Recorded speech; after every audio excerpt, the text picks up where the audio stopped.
থাইল্যান্ডের রাজধানী ব্যাংককে বিমস্টেক সম্মেলনের সাইডলাইনে বাংলাদেশের অন্তর্বর্তীকালীন সরকারের প্রধান উপদেষ্টা অধ্যাপক ডক্টর মোহাম্মদ ইউনূস ও ভারতের প্রধানমন্ত্রী নরেন্দ্র মোদির মধ্যে দ্বিপাক্ষিক বৈঠক অনুষ্ঠিত হবে।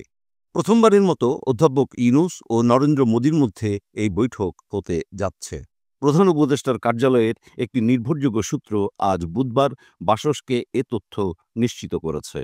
রোহিঙ্গা সংকট ও সরকারের অগ্রাধিকারপ্রাপ্ত বিষয়াবলী সংক্রান্ত প্রধান উপদেষ্টার high representative doctor Khalilur Rahman এই দুই নেতার মধ্যে বৈঠকের সম্ভাবনার ইঙ্গিত দিয়েছেন।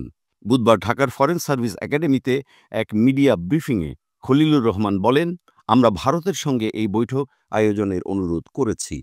এই বৈঠক অনুষ্ঠিত হওয়ার যথেষ্ট সম্ভাবনা রয়েছে।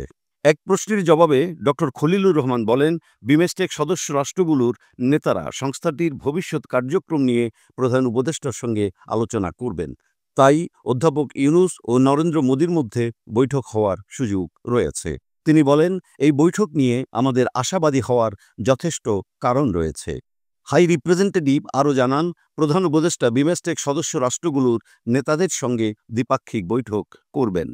আগামী ৪ এপ্রিল অধ্যাপক ইউনূসকে আনুষ্ঠানিকভাবে বিমস্টেকের চেয়ারম্যান হিসেবে বাংলাদেশের কাছে দায়িত্ব হস্তান্তর করা হবে। বিমস্টেক সম্মেলন ২রা এপ্রিল থেকে ৪ এপ্রিল থাইল্যান্ডের রাজধানী ব্যাংককে অনুষ্ঠিত হচ্ছে।